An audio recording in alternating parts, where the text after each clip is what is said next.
There's a reason why The Power of Now is called the most spiritual book of the 20th century. This isn't a two-type of book, but more of a spiritual guide to enlightenment that combines the wisdom and other is religious spirituality. Welcome back, everyone. In today's video, we'll explore a profound concept that can transform the way you experience life. Get ready to dive into the power of now and discover the immense benefits of living in the present moment. But before we begin, make sure to hit that like button and subscribe to our channel for more insightful content like this. Let's get started. Chapter 1. You are not your mind. The word enlightenment conjures up the idea of some superhuman accomplishment, and the ego likes to keep it that way. It is a state of connectedness with something immeasurable and indestructible, almost paradoxically, is essentially you and yet is much greater than you. It is finding your true nature beyond name and form. When you are present, when your attention is fully and intensely in the now, being can be felt, but it can never be understood mentally. To regain awareness of being and to abide in that state of feeling realization is enlightenment. The inability to feel this connectedness gives rise to the illusion of separation from yourself and from the world around you. You then perceive yourself, consciously or unconsciously, as an isolated fragment. Chapter 2. Consciousness, the way out of pain. The reason why you don't put your hand in the fire is not because of fear, it's because you know that you'll get burned. Since the ego is a derived sense of self, it needs to identify with external things. It needs to be both defended and fed constantly. The most common ego identifications have to do with possessions, social status and recognition, knowledge and education, personal and family history. You don't need fear to avoid unnecessary danger, just a minimum of intelligence and common sense. This kind of psychological fear is always of something that might happen, not of something that is happening now. You are in the here and now, while your mind is in the future. Death is a stripping away of all that is not you. The secret of life is to die before you die and find that there is no death. Chapter 3. Moving deeply into the now.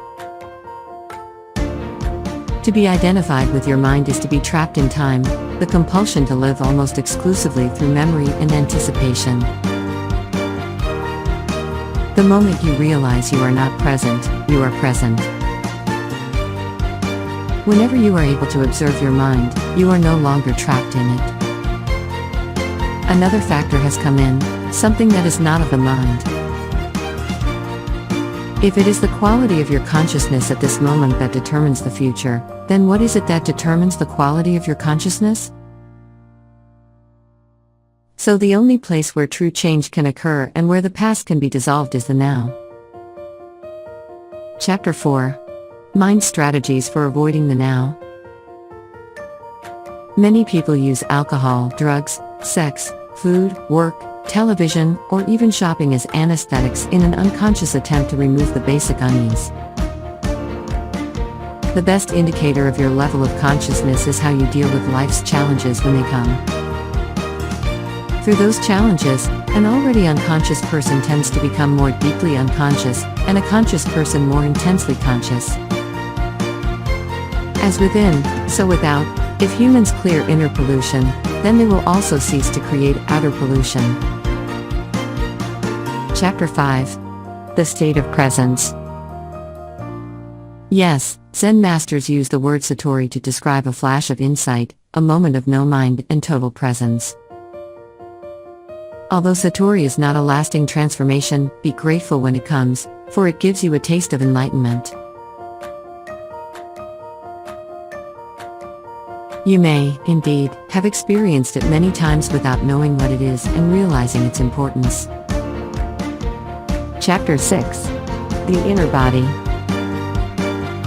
This is why no true master has ever advocated fighting or leaving the body, although their mind-based followers often have.